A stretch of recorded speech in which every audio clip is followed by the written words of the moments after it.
All right, welcome back to Transparency and Merit.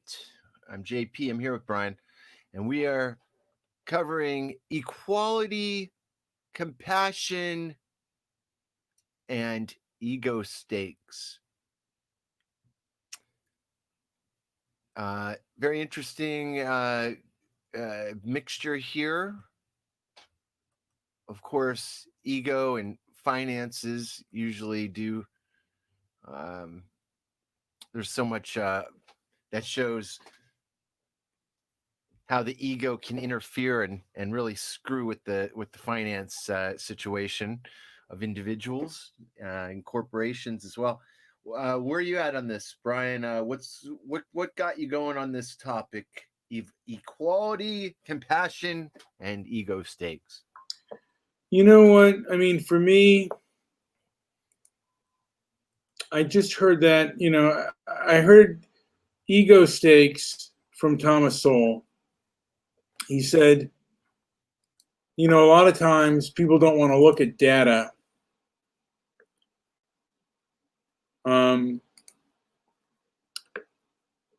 Because a lot of things have, their ego stakes are involved. And I think we should go to compassion, because I think what's happening right now in this country is a lot of people who are in these really far left movements are there because they believe that they're being compassionate, and those that are against them are being either not compassionate, or ignorant at best, but non-compassionate and evil at worst. And what deserves our compassion and our consideration, and what does not?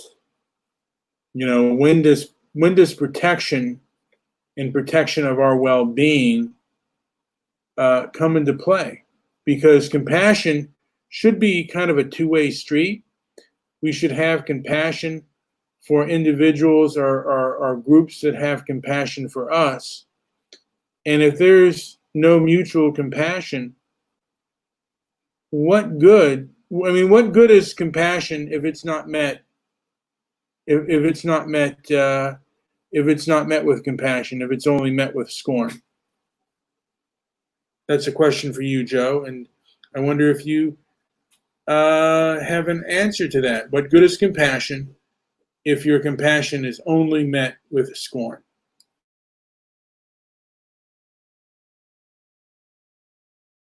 Oh, I was muted. Okay, so how does this play out in your life, or how does this play out in the media? Maybe not in your life, but in media, because I'm trying to figure out where your compassion. It's a spectrum, so what I'm seeing as far as such broad topics that tying them together is difficult for me. So I'm trying to see where you're coming from. Well, I'm going to compassion first, because that's the first on our list. And I think a lot of people have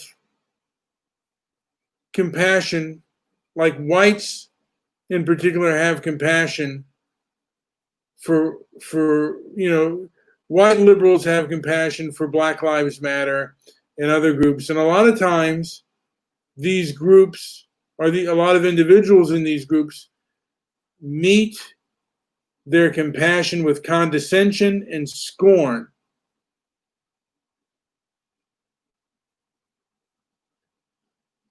And is that really a good idea? And is that really a safe idea? Or is it an intelligent idea? Is it intelligent to have compassion for that which has no compassion for you. Is that you're asking if that's a why? Could that be a wise maneuver? I always say that's a wise maneuver. Always showing compassion. I always have compassion. I carry it with me on my back wherever I go. But if you're being met with sarcasm, then maybe you've entrusted, something that's. I'm not. Can you give me some examples? And you're. I hear where you're going, but it just doesn't. You're not making sense to me. So, I want to hear where this has affected you. All right. Well, one time I was having a conversation with someone and was very polite and was met with habitual resistance. And it was my job to tell them that they had to vacate from this place, and they refused to do it. And they were just telling me to get away from this person was just telling them to get away from them. You sound like the manager at a supermarket who is addressing the guy who's not wearing a mask. And that manager does not want to do that. He doesn't. It's not something he wants to do, but it's his job. Yeah. So he goes and he talks to the person nods his head, and in his eyes, you see the fuck you in his eyes, but he's giving the manager that A-okay, I get what you're saying, and goes about his business, doesn't put the mask on. Yeah. To me, is this sort of what you're saying, what you're talking about? Well, actually, speaking of the mask, I was told by a patron, and I have an outside job because I'm there to advise and say, hey, we would appreciate that, hey, we have this pandemic right now, and you are to be, we advise everyone to wear a mask. And I was told by this park patron that I wasn't being forceful enough, that I got to tell them while they're at this facility, which is kind of an outdoor facility, that that I should be forcing that issue for them to wear a mask and for them to socially distance.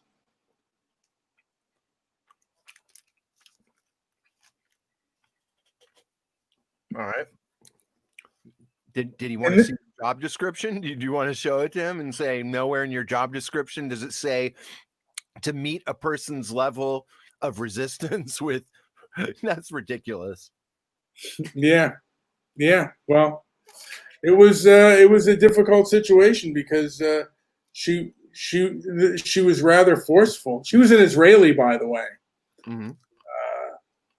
And you were dying to tell me that story because he was a Jew. Yeah, she was more Jew than you. But yeah, she was like, people should be wearing the mask, and I don't know why they're not doing it. And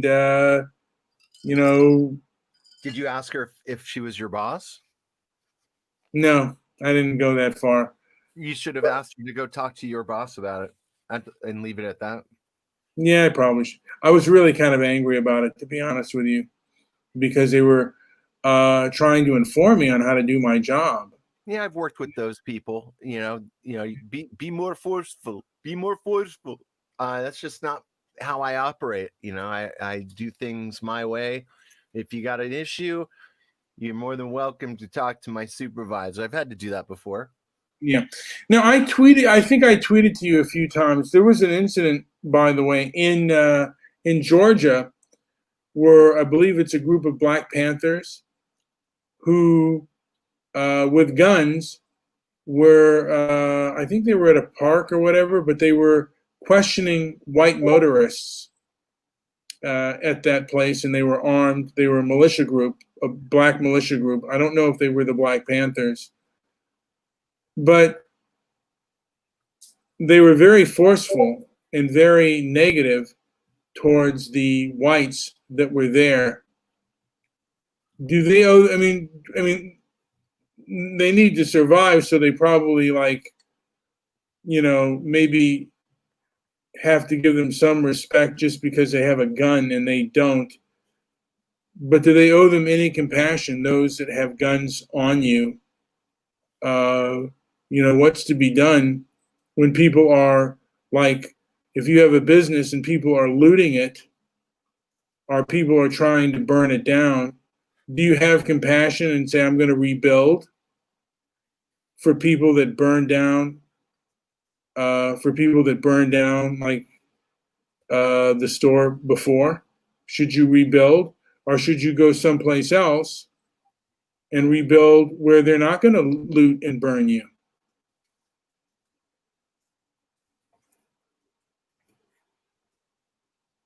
I don't know if I said. Do you get what I'm saying? I was just. So, I'm sorry. Let me rephrase that. Okay. So during these riots, there were stores looted and burned.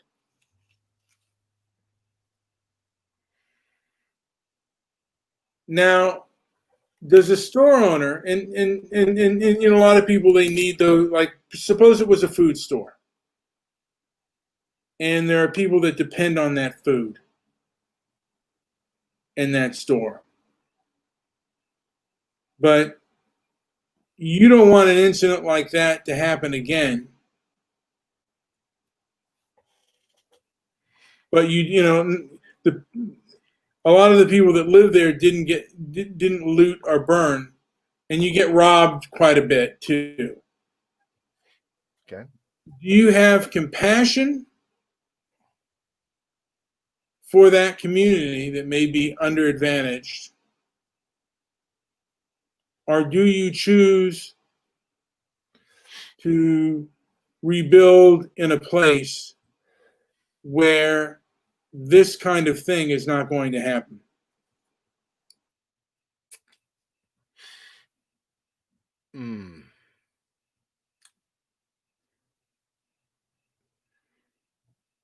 Did this? I don't know. I really don't know. I think I would not. I would choose not to rebuild.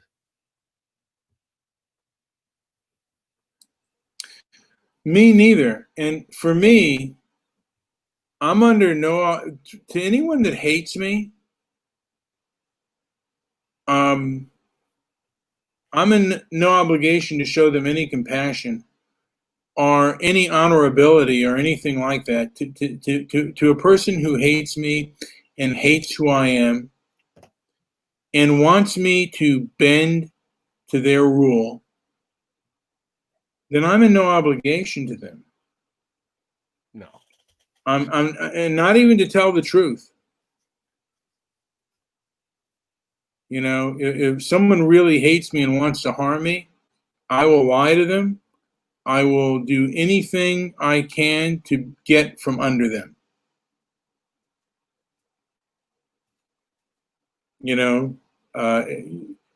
And what I'm seeing now is certain businesses being very underhanded and very unfair in ways I've never seen before. So I don't think people need to be honorable or anything like that to them, because they're not honorable.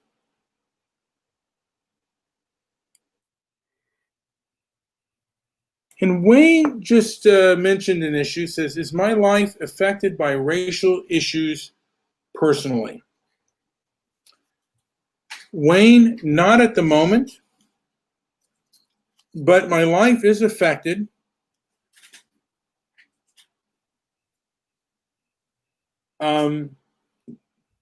And yes, because I live in a large city, so my life is affected by interpersonal conflict. My life is affected by interpersonal, conduct and stuff. And my life is affected by SJWs and mindless, really mindless I would almost call them Marxists who don't want to basically listen to you or hear what you have to say. They just want you to basically comply. And my life is deeply affected by that. I mean, I've had Joe was there. You were there, Joe, and you saw how kind of brainwashed these individuals were. And it's, you know what, I gotta tell you, Joe, for me, seeing what's happening in this country and the kinds of fanaticism that I'm seeing, it's kind of disheartening, and it's left for me kind of an emptiness in my heart, to be honest with you. Yeah, that I really feel the park in your neighborhood was frustrating. I gotta be honest, I really feel a loss in my country that this kind of thing is being done, and just how radical it is. It really does bother me, and I'm kind of sad about it.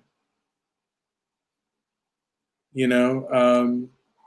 mean, look, I'm not the best schooled on Marxism and stuff like that, but it's like, I know our country fought against it, and we fought against it for a reason, and in my opinion, it was a good reason. And I'm feeling really sad that this kind of thing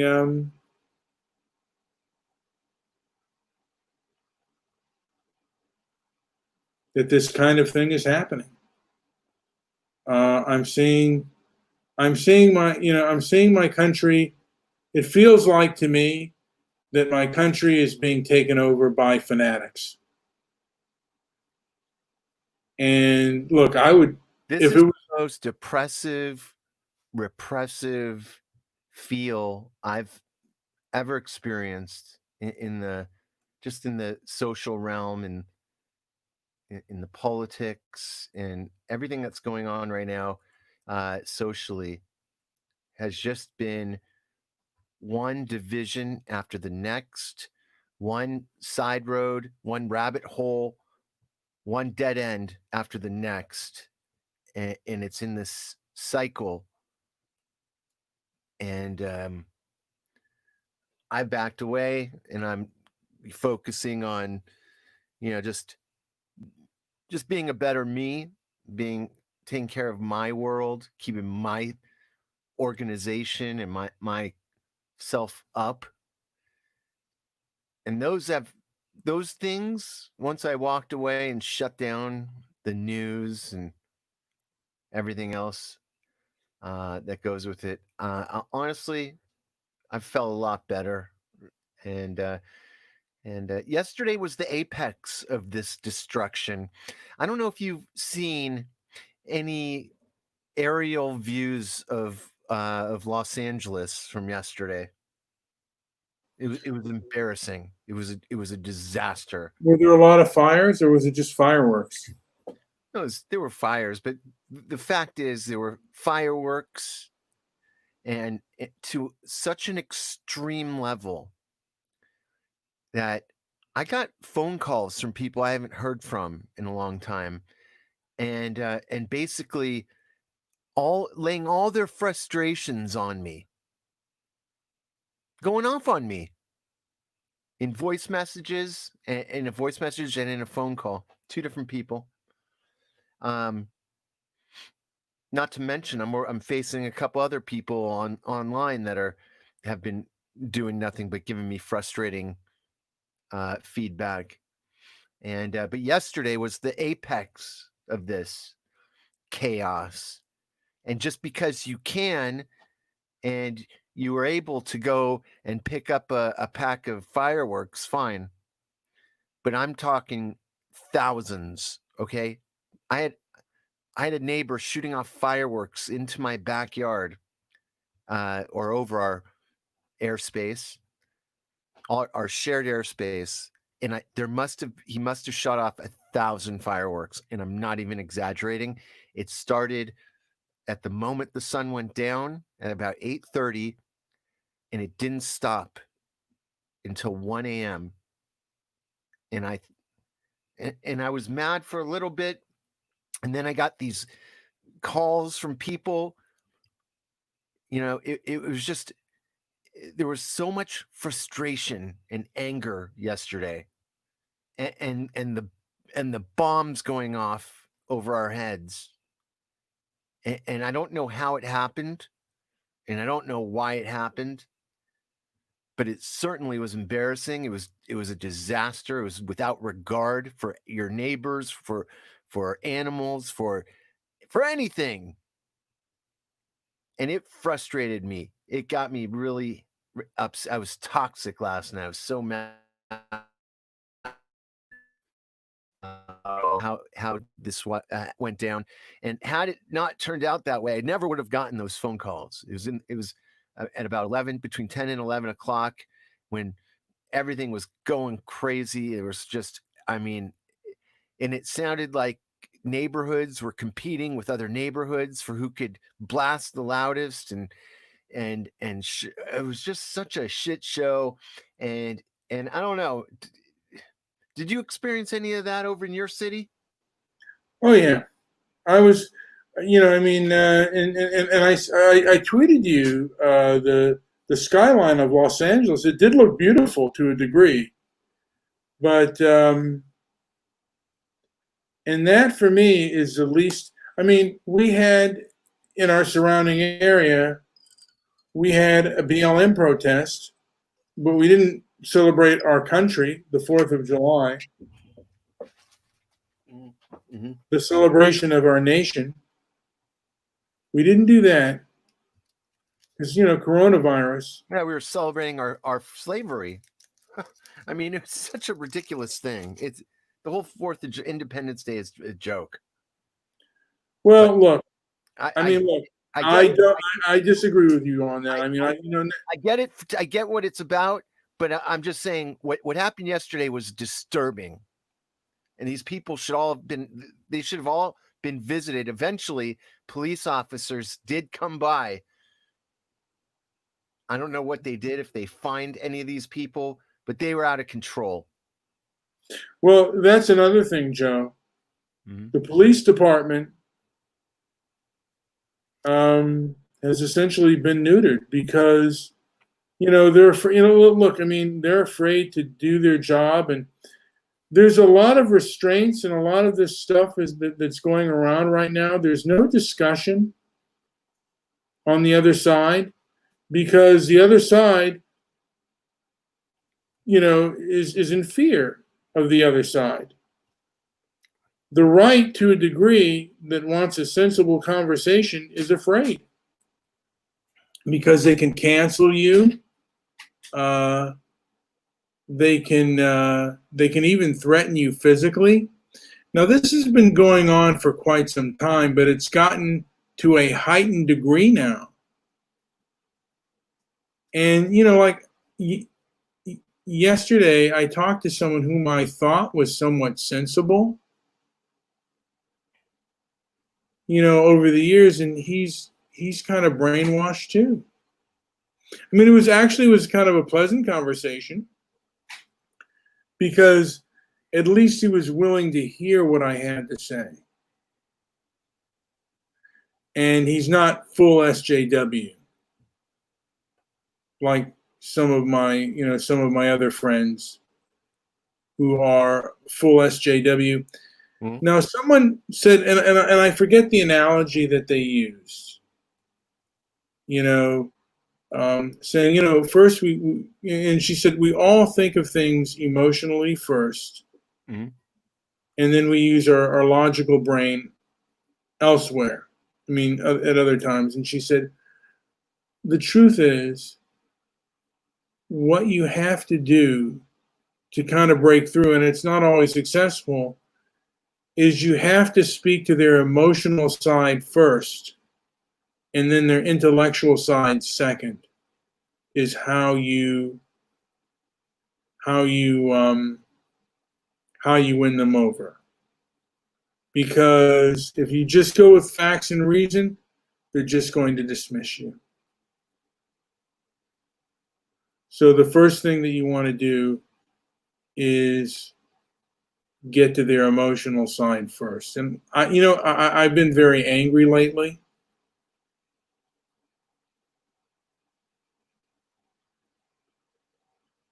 And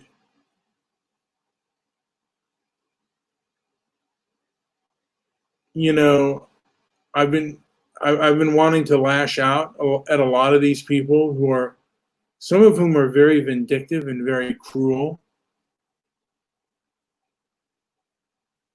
But I know for the most part, that's not necessarily the way to go about it. But it's hard because, these people are playing victim when they have a lot of power. When you have the power to silence your opposition, that's power. And it's really un-American. It goes against the 14th Amendment, which is equal protection under the law. And by nature, I don't see by nature why people just aren't completely furious at this kind of thing. Maybe they just don't see it or just don't know it. But I really do feel like, as a conservative, that my 14th Amendment rights are really violated. Equal protection, the fact that my government doesn't, I feel like my government doesn't protect me and doesn't care about me. And I felt that way for a long time. Now I feel that way even stronger after these protests and these riots. I really kind of believe that my government doesn't care about me and doesn't care to protect me, and will prosecute me if I protect myself. And that is disheartening for me. I feel like I'm going to be living in an authoritarian place at best, but maybe even a totalitarian nation at worst. And I feel like we're slipping to that kind of thing.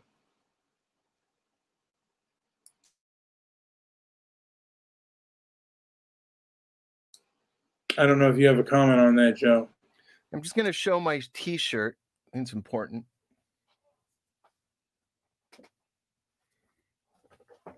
And I think anybody out there should be buying one of these. Just go to our website and pick one up. That's, what I mean, and that's more. Why can't anyone be a racist? Is that just a stigmatism for white people? I wonder if Wayne believes that anybody. I wonder what Wayne thinks of that shirt. Anyone can be racist. I think we need to have a Twitter page on that. Yes, Wayne, we need your thoughts on this T-shirt.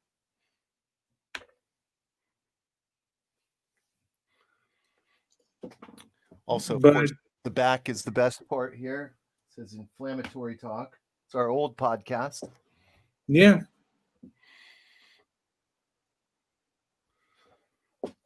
And now Wayne's T-shirt says, "All we need is fuzz." All we need is fuzz. And I don't think he means the police. Remember when the police were called the fuzz? APOC says, if you're angry or mad and about to reply to someone, count to 20 before you do or say anything stupid. Good advice. Yeah, you know what? I go through these rages. Usually what he does is he calls me, I'm mad. Or sometimes I call him before he makes that angry tweet. I have made quite a few angry, and I've been accused. You know what though? I'll say this about Twitter, because I have been angry at some of these, particularly some of the black militants. I have tweeted to them like about their hypocrisy, and they've accused me of hate speech. But Twitter, surprisingly, has had my back. Yeah. because I thought, oh man, they're going to take me off, but they haven't. So I appreciate them for that. They to a degree, Twitter is acting with justice a little bit. Not I so think, yeah, YouTube not so much, and I don't know what's going to happen with these social media platforms. And you just told me, by the way, that it looks like BitChute is also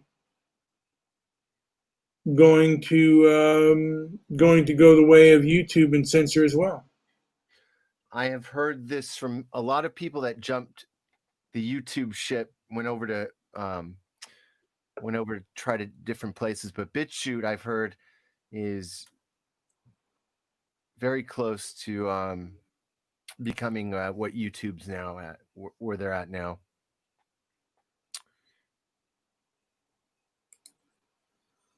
Kind of unfortunate. I've heard Minds also.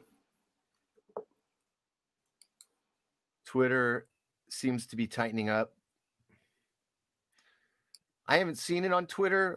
Yeah, some of these big guys have had their accounts taken down supposedly, so I don't know what to think of it. It hasn't affected me. I've heard BitChute censoring. It's happened, and people that have gone over there from YouTube aren't happy about it.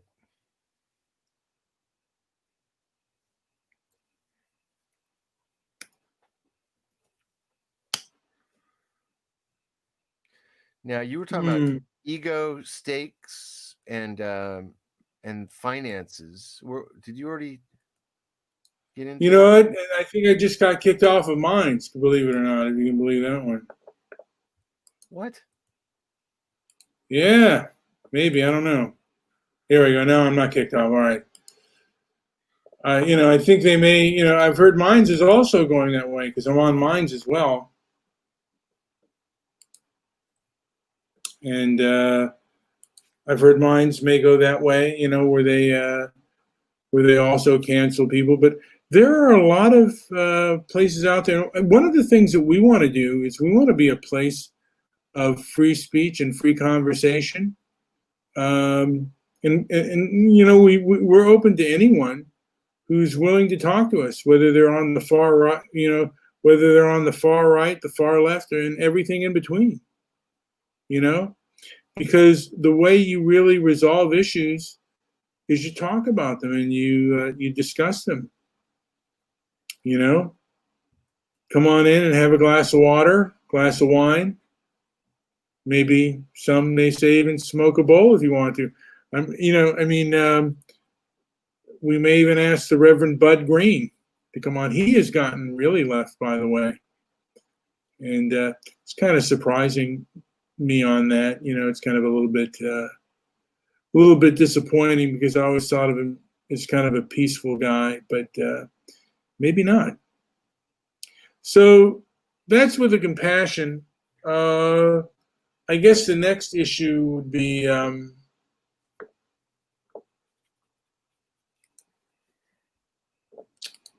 what is the next issue here? Well, I guess I skipped because it's equality. And what is equality? And does equality exist?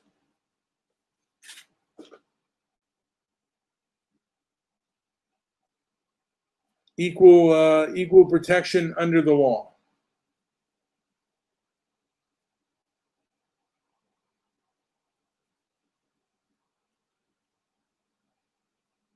Joe, are you there? Joe? I'm here. What do you what about it? I'm waiting So, for you to give me something here.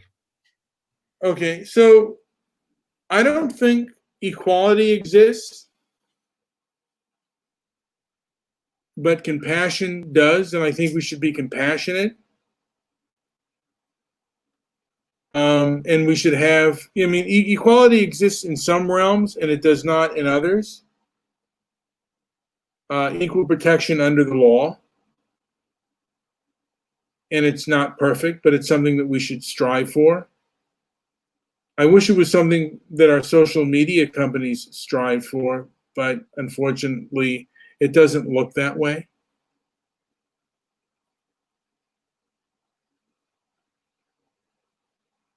And how to get the best out of equality. How does one get the best out of equality without sacrificing merit?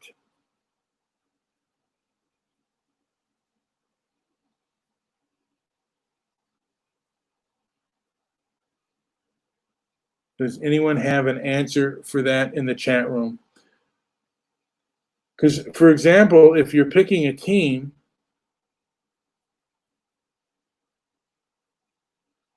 you may want a diverse group, but in reality, you want a team that's going to cause you to win and do their job. So you're going to want merit over equality.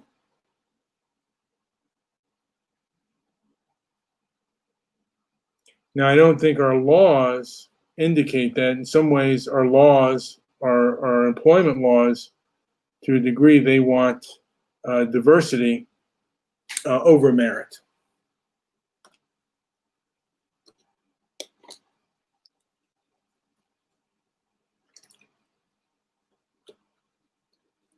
Oh, my water. I think I want to get another thing of water. It certainly creates a lot of issues, especially like if you're building a team, because if your prime goal is to win, as it is, you end up, but you have, a threshold. You need to have, your on field players, and you got to have support for those players when they're tired, and so oftentimes, you can't fill a team with complete studs, right? You're going to have people of lower skill levels towards, the bottom of your team. And it creates a lot of problems when teams get stacked to the point where those last couple people have very little meaning. And, you see that a lot, but it ends up hurting a lot of teams. Some teams have such strong talent at the top, it doesn't matter, and they win. But some teams absolutely struggle because of that, trying to get to that level of just having all stellar players with some support. And I don't know. There's a lot to be said for that concept. A lot of people don't fix it right. And there are times when you can have too much talent. Well, I mean, like on a ball field, I know I've heard in basketball sometimes too much talent can hurt because you got too much ego. And this is, I think this will be the last topic, is ego stakes. A lot of people have views, and they don't care about data or reality because they have ego stakes. And I wonder how much people's ego stakes end up hurting their financial stakes. They think they're so right that they'll hurt everything else. And suppose you're running a business and you're going with something, and you have to a degree you have a political agenda that's unpopular, but you want to go with it anyway, but that's going to cost you business, but people will do it anyway because of their ego stakes. Or they are a person who sets policy, whether it be a politician or an administrator, and the policy is more hurtful than it is helpful, but they don't want to look at the data or statistics and other forms of useful information because the ego stakes are high. And I can mention to my own father, when we first started to do the Backlot Film Festival, and we were begging him to use Fandango, and he just said, "I don't want to link it to that, or I don't want to use that." And he wouldn't listen to reason because his ego stakes were very high. And I think there's a lot of people like my father who do the same kind of thing, and they even make even bigger blunders. And like whether it's in the educational system,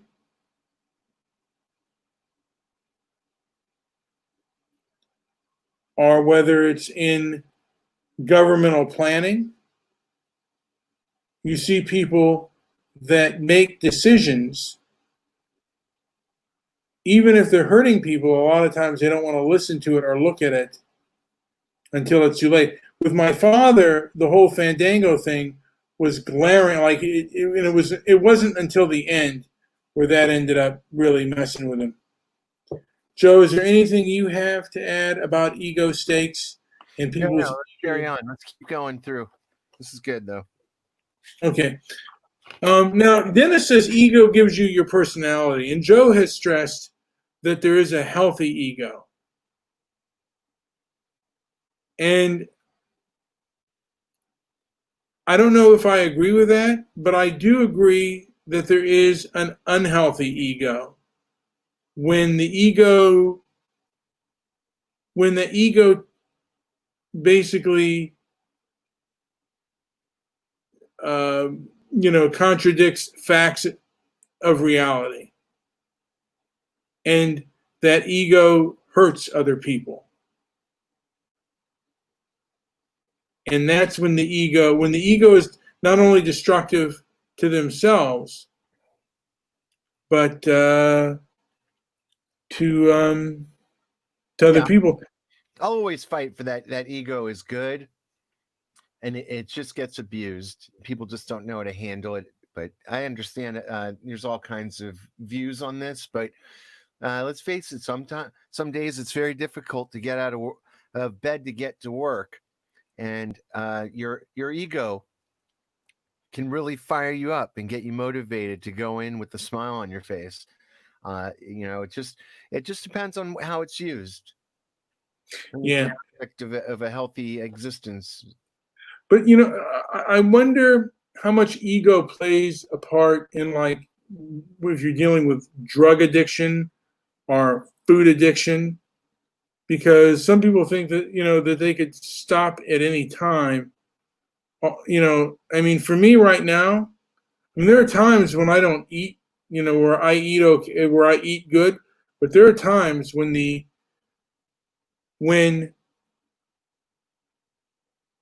I don't have the willpower, and I want that box of cookies that's going to send my blood sugar through the roof,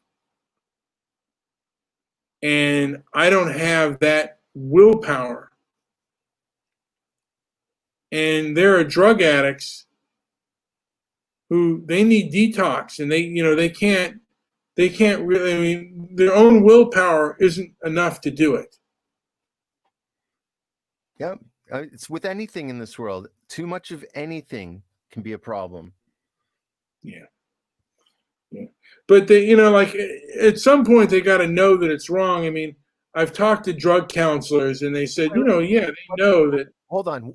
What is wrong? What do you mean? Well, like drug addicts know that they're abusing their body. Okay, you're talking about drug abuse, right? With drug abuse, absolutely.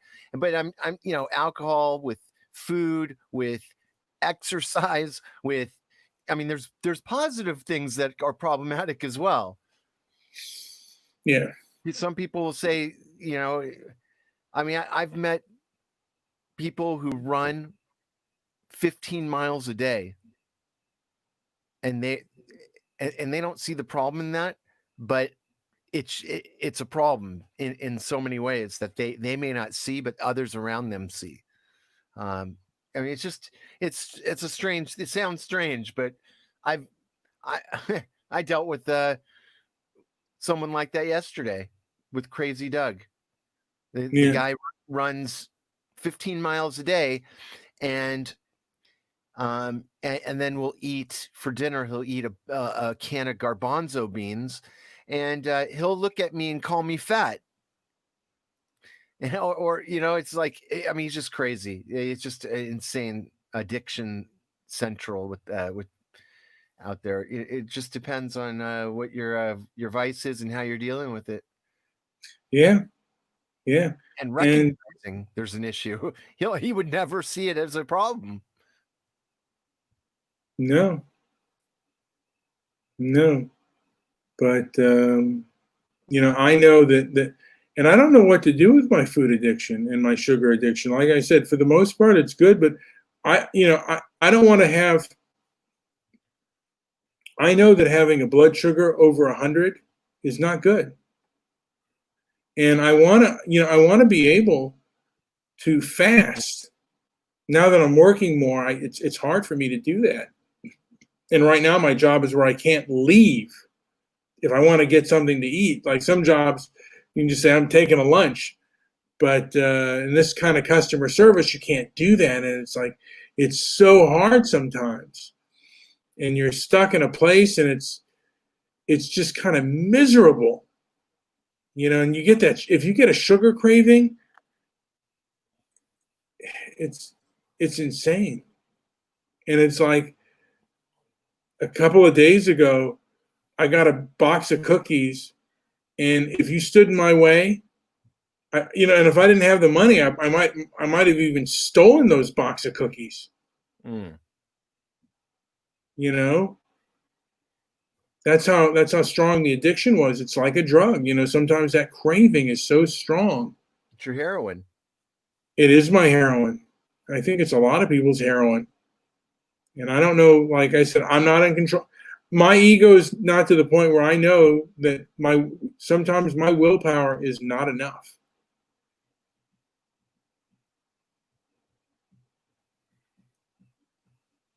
And I don't know. I've been to Overeaters Anonymous, and that there was a lot of females there. Sounds fun. And I'm kind of a stoic to a degree. I guess I'm maybe a failed one, but I'm not emotional like that. And maybe I should be. But certain things are not necessarily my way. And I wish I could stop overeating. I wish I could control my diabetes, and how much ego is correlated with confidence. And like I said, but confidence confidence, but you have to be real. I mean, you can't have so much confidence where it basically where you're living in an unreal situation. You can't be living in a fantasy world. You have to come down to reality. And that's a lot of people's problem. Is they're not living in reality. Joe, is there anything else you want to add before we call this show a day? No, let's go. Let's do this. Make sure you subscribe. Yes. Subscribe and also share the show as well. And I thank you for listening. Thank you for listening. Check out the website. Actually, we got to fix that damn thing, but transparencyandmerit.com, and come back for some more shows. Leave a comment, and keep in mind, in future shows, you can call in. Absolutely. All that. Anyways, that's it for this time, and I guess we'll sign off here. Let's do it.